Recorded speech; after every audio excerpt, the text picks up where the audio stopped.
Bismillahirrahmanirrahim. Assalamualaikum warahmatullahi wabarakatuh. Allahumma lakal hamdu hatta tarda, wa lakal hamdu idha radhita, wa lakal hamdu ba'da ridha. Allahumma salli wa sallim wa barik ala sayyidina Muhammad wa ala alihi wa sahbihi wa sallim.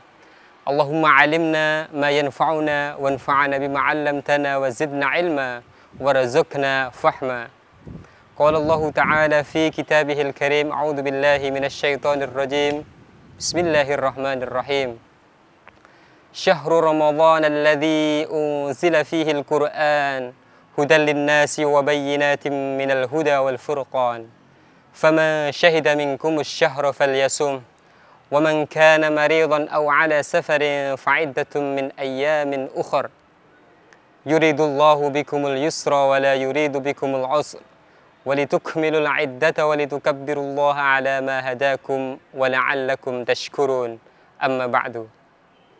Pemirsa satu televisi yang berbahagia, alhamdulillah, puji syukur kita panjatkan kepada Allah Subhanahu wa taala sehingga pada kesempatan hari ini kita masih dapat melaksanakan ibadah puasa yang menjadi kewajiban bagi setiap muslim. Puasa pada tahun ini adalah puasa yang berat di tengah suasana yang berbeda.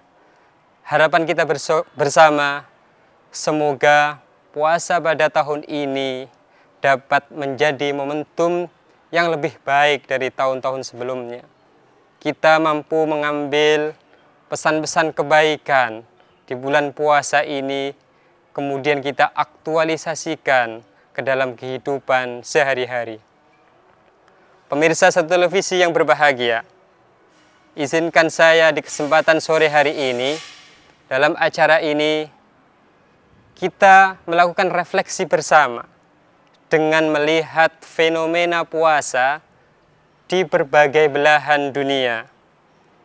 Secara khusus, saya ingin memotret fenomena puasa di benua Afrika dan secara khusus di Mesir, kemudian pada benua Australia. Apa pentingnya melihat fenomena puasa di dua lokasi yang berbeda? Kita melihat bahwa orang-orang berpuasa tentu di dalam situasi yang bermacam-macam. Ada orang yang berpuasa di dalam atau di tengah mayoritas umat beragama Islam yang mana situasinya mendukung. Ada pula orang yang berpuasa di tengah situasi di mana dia sebagai minoritas dan tentu memiliki tantangan tersendiri. Di Mesir sebagai contoh, sebagai salah satu negara di Afrika, Mesir tentu tidak jauh berbeda dengan Indonesia. Ketika bulan suci Ramadan tiba, masyarakat muslim berbondong-bondong menyambut bulan suci Ramadan dengan berbagai aktivitas, baik berupa simbol-simbol keagamaan ataupun ritual-ritual ibadah. Salah satu hal yang paling tampak adalah ketika bulan Ramadan tiba, masyarakat Mesir, umat muslim di Mesir, menjadikan Al-Quran sebagai teman sehari-hari. Al-Quran tidak hanya dibaca di masjid, tidak hanya diperdengarkan dari masjid, melainkan Al-Quran dibaca di berbagai kesempatan dan di berbagai tempat. Kita menjumpai Al-Quran dibaca di tempat-tempat umum ataupun di fasilitas-fasilitas umum. Dan ini menjadi menarik bahwa Al-Quran sebagai identitas syahrul Ramadan, maka Ramadan juga disebut sebagai syahrul Quran. Pada aspek yang lain kita juga melihat bahwa masyarakat muslim di Mesir ketika datang bulan Ramadan, mereka berlomba-lomba untuk melakukan ibadah sosial, membantu orang lain, khususnya menyiapkan hidangan berupa makanan dan minuman.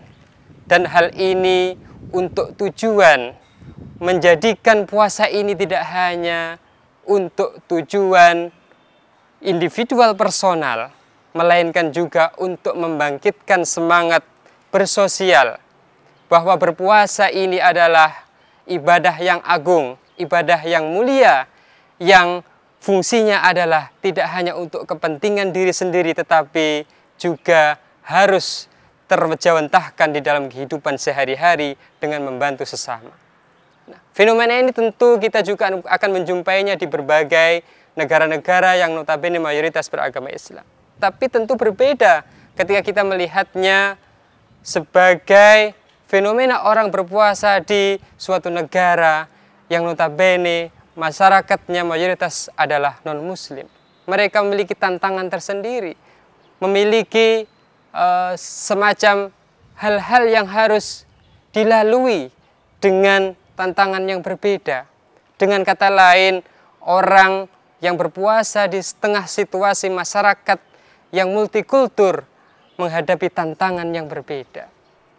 Di Australia misalkan, umat muslim dengan jumlah kira-kira 6.000 jiwa atau sekitar 2,7% menghadapi tantangan yang berbeda, khususnya berkaitan dengan aspek sosial dan budaya. Mereka harus teguh menjalankan ajaran agamanya di satu sisi, namun di sisi yang lain mereka hidup di tengah suasana yang multikultur. Bukan berarti dengan suasana itu kemudian menjadikan umat muslim menahan dirinya untuk tidak mampu mengamalkan atau mengerjakan perintah agama. Justru sebaliknya.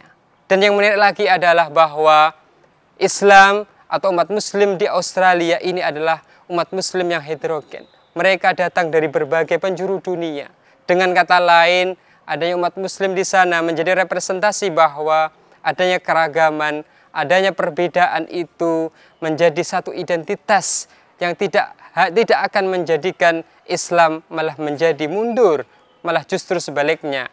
Islam adalah agama yang rahmah, agama yang bisa menghadirkan kedamaian, dan agama yang bisa hidup berdampingan dengan berbagai kultur ataupun budaya yang lainnya. Saya kira ada beberapa poin penting yang bisa kita petik dari dua fenomena puasa di dua negara yang berbeda. Yang pertama adalah bahwa puasa Ramadan identik dengan syahrul Quran. Yang kedua adalah solidaritas sosial menjadi identitas yang lain di dalam aktivitas puasa Ramadan sebagai bentuk refleksi sosial, tidak hanya refleksi personal individual. Dan yang ketiga adalah keragaman dan perbedaan adalah keniscayaan yang bukan lagi menjadi momok bagi kita, malah justru sebaliknya menjadikan kehidupan ini lebih berwarna dan harmoni. Saya kira itu. Terima kasih atas segala perhatian, mohon maaf atas segala kekurangan. Wallahul musta'an, wallahu waliyut taufik. Assalamualaikum warahmatullahi wabarakatuh.